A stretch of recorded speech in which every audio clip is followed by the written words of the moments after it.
We're gonna be diving into all of the best, juiciest, most useful tips for a pre-dental student. Hey guys, so in today's video, I'm gonna be continuing another episode of my pre-dental series. So today I'm going to be giving you some advice, things I wish I knew as a pre-dental student, kind of starting off, even going back to high school, early college, giving you some of the knowledge that I've accumulated so far. So again, if you are new here, my name is Haley. I'm going to be a senior at Michigan State University. Go green, gotta rep my Spartan. A human biology major, obviously on a pre-dental track. I just submitted my dental school applications towards the beginning of June. It's now the end of June, and I'm about to leave for a study abroad program, but I am working on filling out those secondary applications. So I have this video kind of divided up into 4 the general kind of categories that pre-dents need to know about, and then 4 separate, smaller tips that I think are going to be really beneficial to any pre-dental student, no matter what stage of your journey that you're at, and things that I really wish someone told me, and things people don't really talk about. If you feel like you've got the basics down, you're just here for that more in-depth, more unique stuff, skip to this time to watch that. So if you're sticking around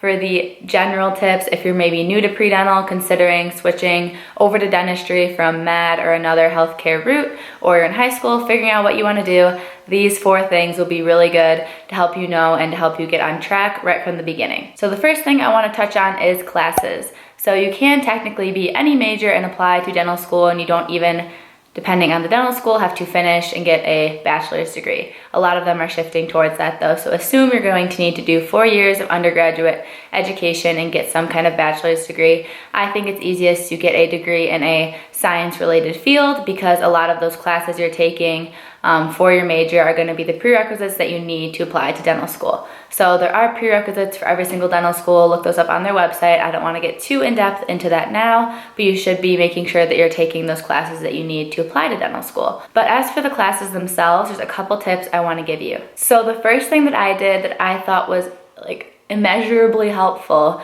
is to make a 4-year plan with my advisor that first semester of college.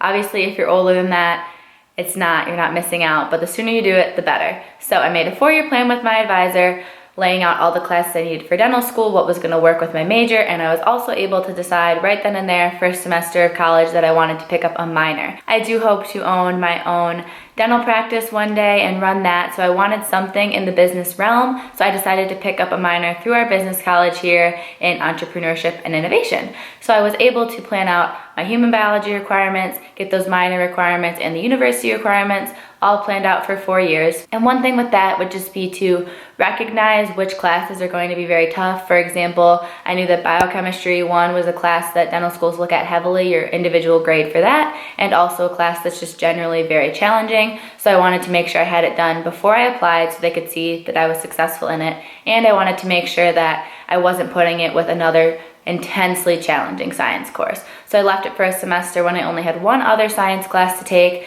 a writing, history, sociology class, and then another class for my minor. So that's what I did to make sure that I was balancing out my schedule and giving myself the best chance to be successful and get the highest GPA that I could get. And another tip, something I really regret / wish I did, I kind of did half and half. I wish that I waited to take both semesters of physics 1 and 2, including the labs, until my senior year of college. I took my first semester of physics, my first semester of junior year, but I really regret that because personally for me, that's been my worst and most challenging science class. It's very different than the other chemistries, biochemistry, anatomy, physio. All those really make sense in my mind. Physics just doesn't work well with me. Thankfully, it's not too important for dentistry, and it's also not part of the DAT. So there's really no reason to rush it. It's not, again, a super heavily looked upon course for dental school. It is important because it is a prerequisite at most schools.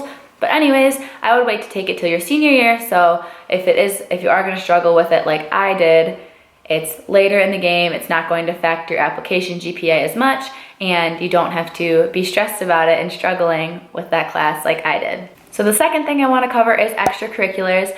So extracurriculars are so important, as you may or may not know, for dental school. They want to know that you're a well-rounded person, you're involved in your community, in your university, you have a good social life, you know how to work with time management and organization and be productive.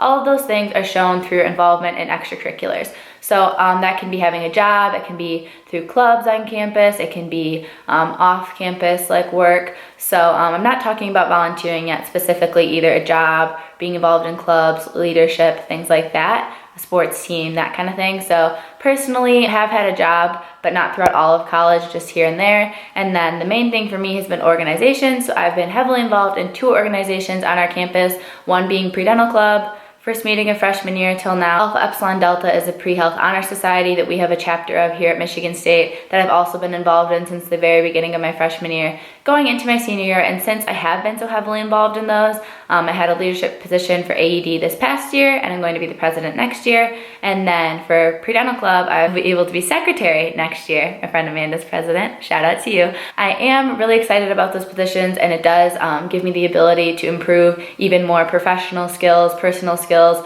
being in a leadership role in those clubs, because you are engaging with members more frequently and everything. I've gotten a lot out of being involved in extracurriculars, and I think it'd be really great at the bare minimum to at least join your predental club, predental society at your university. And if you do go to a really small school, start one, because that would look even better. Okay, so more general tip number 3 is about volunteering. Obviously get as many volunteering hours as you can. Volunteering for me has been one of my favorite parts of meeting the kind of requirements for dental school, because you can really do whatever you want with it. You do not have to volunteer at dental related things. Obviously, if you want to, if they're available in your area, that's great. I have done Mission of Mercy in my state of Michigan. So most of my volunteering is outside of that. I really love working with kids. So that was the first thing that I've been involved in volunteering, and something that I have done consistently.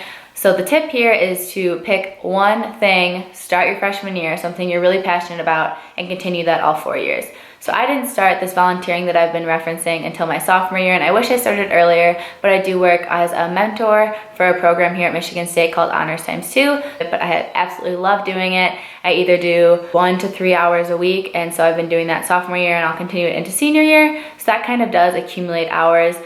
Doing it on that long time span, and dental schools definitely like to see that you're devoted to something, that you're passionate about something. So volunteer somewhere that you're passionate about. If you really love animals, animal shelter. If you really love working in underserved communities and you feel like you can really make an impact there, you can go to a food bank, you can go to a homeless shelter, you can go to a rehabilitation center, something like that. I've also volunteered at a local place called Haven House, so they help families that are struggling kind of get back on their feet before they can enter back and transition into a normal working role. I volunteered there. I volunteered at the food bank on campus and the food bank in Lansing. I've also really enjoyed that. The rest of this tip is basically that one thing you're gonna do freshman year all the way through senior year. For me, let's just say that was Honors x2, pretend I started freshman year. And I would say to aim to have 1 to 3 total things that you do on a consistent basis. So it could be 2 things, it could be 3 things. I also did go on a medical mission trip, so that's an option that you can do. Volunteers Around the World has a dental brigade, and sometimes Global Brigades has a dental brigade that goes where you can do actual dental volunteering. Mine personally did not really have a dental aspect. It was more focused on medicine. However, I still feel like I got a lot out of that, and I will be able to explain how that experience can tie into dentistry. Those are all different ways giving you some ideas of things that you can do to volunteer. And the 4th thing would be shadowing. So shadowing is essential. It is a requirement for almost all dental schools. It can range anywhere from 50 to 100 hours. I think I did see one dental school that requires 150, but the standard to be competitive is 100, a little over 100.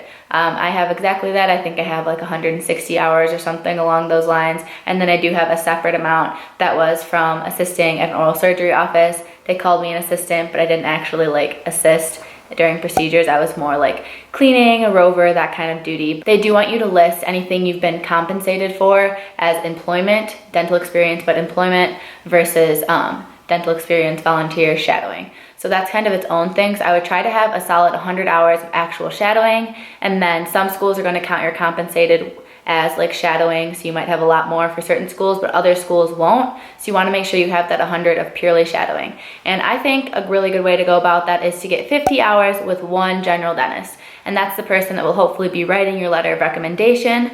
And then I think you should try to get another 50 to maybe 100 hours with other dentists. I would say try to do 2 or 3 additional dentists whether they're different specialties or different general dentistry offices, to complete those other 50 to 100 hours.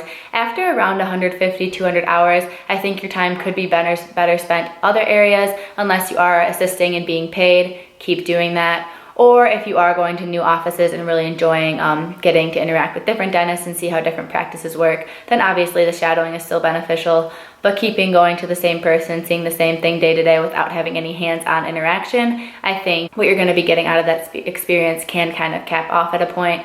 And you could use your time for better things, putting into your studying, get a job, volunteering, extracurriculars. I think that would be more beneficial, but obviously that's up to you and how you want to spend your time. So these last 4 tips are going to be more short and sweet, but they're things I think that need to be talked about a lot more in the pre-dental community, and things that maybe I wish I was told when I was coming into college. The first thing would be, please don't be comparing yourself. This process, especially once you do get down the line and you're into DAT season, application time, it is really easy to be comparing yourself to the person next to you, because yes, at the end of the day, you are all applying for the same seats, but there are tons of dental schools. They're all looking for different things. Every single person is different. You're not just a GPA and DAT score. Like, there's a lot more to you, and you should know that.